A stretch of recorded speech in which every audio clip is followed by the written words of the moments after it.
Let's flip these. Perfect. Perfect. And I can tell you, we definitely got a winner here. Look at the crust, man, on that bacon, man. That is going to be some good eats, I can guarantee it. All righty, guys, welcome back to License to Griddle. Of course, my name is Tommy, and today's show is definitely going to be a good one, and it is going to go right out to Kara from Scale and Tailor. If you don't know who Kara is, look, she's blowing up Instagram. There's no other way to say it, and partially from this recipe here. This is going to be the pinwheel burger. Now look, if you follow me over on my gallery channel, you know I have made this about 2 weeks ago on that channel. That said, I've wanted to bring this to you over here on the Griddle channel, and of course I think I figured out a way how to do it. Let's take a look at Kara. Let's take a look at her pinwheel burger. Maybe we'll throw a little bit of gallery burger in there. I could tell you Kara got over 70 million views and also appeared on some TV and a magazine spread. Yes, the internet is alive and well, and she deserves every bit of it, as she is definitely a superstar in the making. So look, back to me over here at License to Griddle. I know I'm not going to get a million views, but I am going to do my best to bring this to you on the griddle as I figured out a way to do it. Here is our ingredient list on the board. Except obviously it is missing one main ingredient, and of course that is the bacon. And this is the way we are going to make it work on the griddle, as you can't smash raw bacon with ground beef on the griddle. It's just not going to cook. So this is what I had figured out what to do, and if you come back here, I'll show you.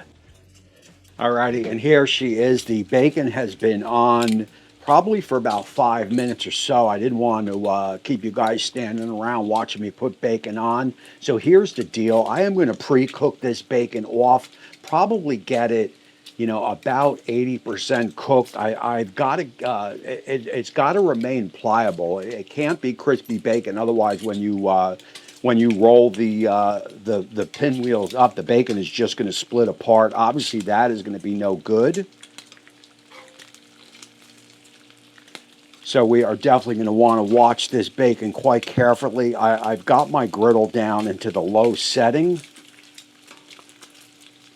And as you could see over on this piece of bacon here, that is probably how I am looking to cook it. That way it's going to remain, you know, it's going to remain floppy in the wind. That is what we are going to want, so we can lay it all out and stuff it with this burger meat.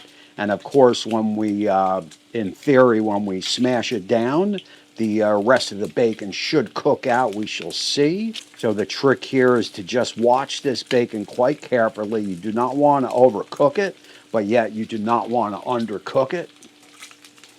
And of course, all this makes griddling fun.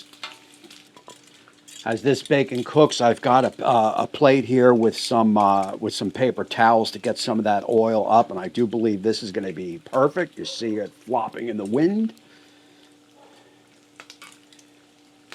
Same. Now, I don't know if this is going to stiffen up as it sits. We shall see.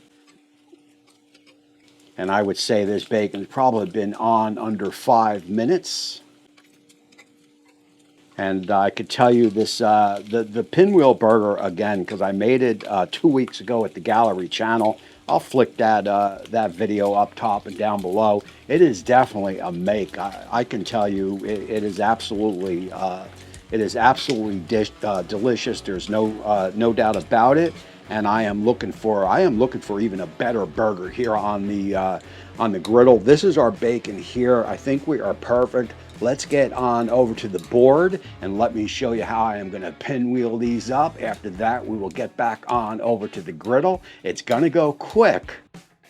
All right, guys, so here is our bacon here, and I could tell you some of it did stiffen up, but, you know, it just has to be that way because, again, the bacon has to cook. We've got 2 slices of bacon per pinwheel, and I've got a little bit of extra bacon here if I've got to do any fill-ins. I've got about 4 ounces on this 80-20. We will see how much of it we will use. You know, these are Smashburgers, so you want to keep them kind of thin. And again, I've only played this one out in my head, so we will see how We will see in a minute here how it goes. I think 4 ounces is a perfect amount. You know, if I had to adjust that down a little bit and had a little bit left over, that is okay, because I got Molly over there on standby. She'll eat little 1-ounce burgers any day of the week.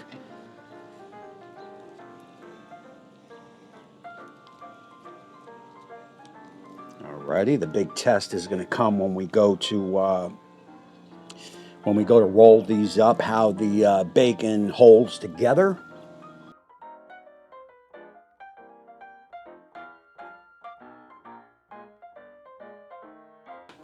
I did want to hit it with a little bit of rub. I've got some Uncle Steve shake here. This is just a SPG. We've got some exposed meat. We might as well get some flavoring on that. Alrighty, so here comes the test right here. We will get these rolled up.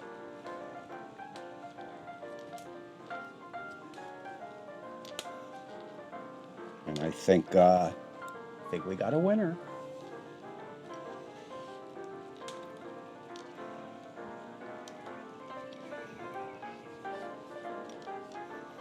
And I am going to keep them like that. That is pretty good right there. I am going to keep it like that and smash them down on the griddle. We've got a little bit of cracking on this one, no big deal. Just got to reach under it. I mean, the whole thing is you've got to get that bacon cooked, and this is the way you are going to get it. That is number 2. I'm giving a 10 out of 10 on the first, a 8 out of 10 on the second.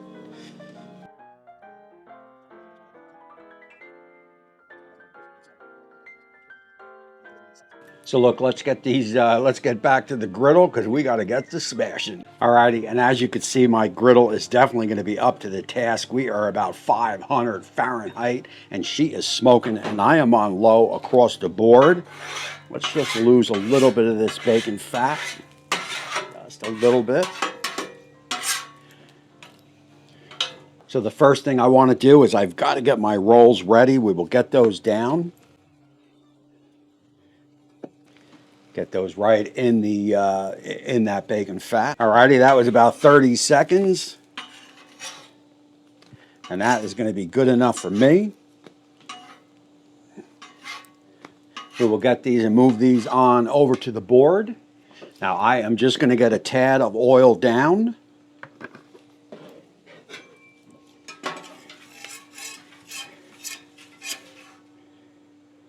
I could tell you we are about 500 Fahrenheit. Now look, I'm not too concerned about the way these are going to smash. I think this is game over. I think we've already got it. I'm not looking for the perfect smash, because we are dealing with some crispy baking in the middle. But we will just see how it goes. I will rate the smash. Of course, just like any smash burger, once you put it down, you're in no rush to get it smashed. You can allow it to sit there for 30 seconds, 40 seconds, whatever. A little Uncle Steve shake SPG going down. Alrighty, and now for the all-important smash. I'm going to hold it for probably a little under 10 seconds.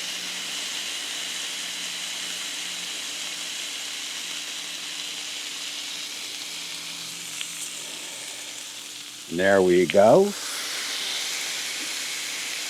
You could see that bacon hanging out. We've got bacon in the middle. You could see it a little bit there. You know it's already cooked, or it's going to be already cooked, or it's about 90% cooked.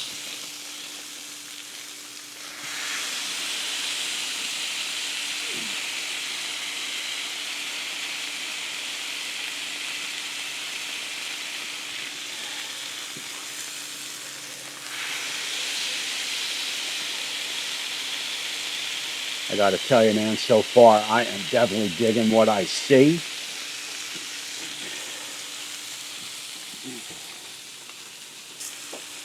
Now, once you smash them, I didn't go super flat, so I am going to wait till we get a little bit of a little bit of bubbling around the edges, a little discoloration around the edges. We definitely do want to get a decent sear. So usually on a thinner one, I'll flip them right now, but I am going to let these sit here probably for about 30 seconds or so, and then we will give them a flip. You see how we've got a little bit of browning coming right through the meat on this one here. That should be good to go. And that is nice. We've got some nice crust on that one. Let's give these a couple minutes. We know we're hot here in the front, so let's go for this one. Perfect. I mean, look at that bacon, guys. Come on. That bacon is nice and crispy, man. That is exactly what you want. Let's give these about another minute. Now, once we flip them, we can cheese them. And I do apologize for my cheese. It was in the refrigerator. The wife bought it. I got to use it. And I definitely do dig it on something like a Smashburger like this. So please, guys, pick your own cheese. You can yell at me in the description. That is cool. So once we get these smashed down, I am going to top them. Let's flip these. Perfect. Perfect. And I can tell you, we definitely got a winner here. Look at the crust, man, on that bacon, man. That is going to be some good eats, I can guarantee it.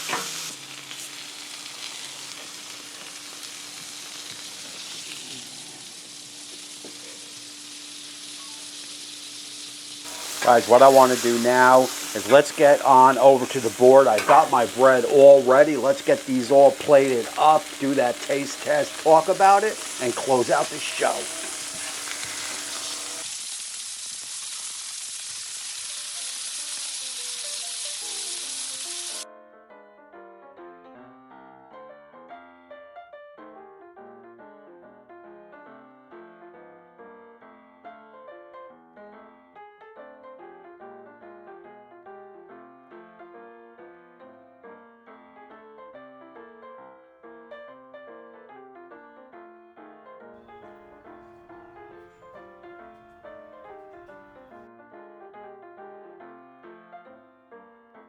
Alrighty, guys. I mean, come on. This here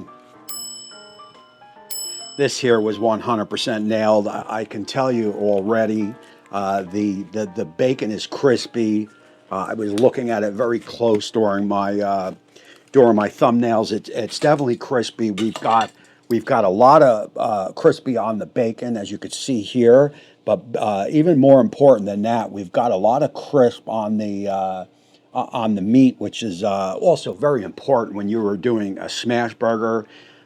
Without even tasting it, I can't think of anything that was done wrong to improve this. To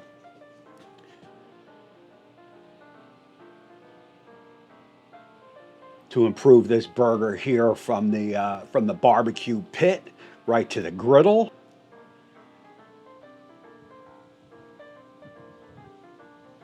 As it looks absolutely incredible. Of course, we are loaded down with bacon. We've got the cheese of my choice. You guys could blast me in the description. The 80-20 smashed down to perfection, and cheers.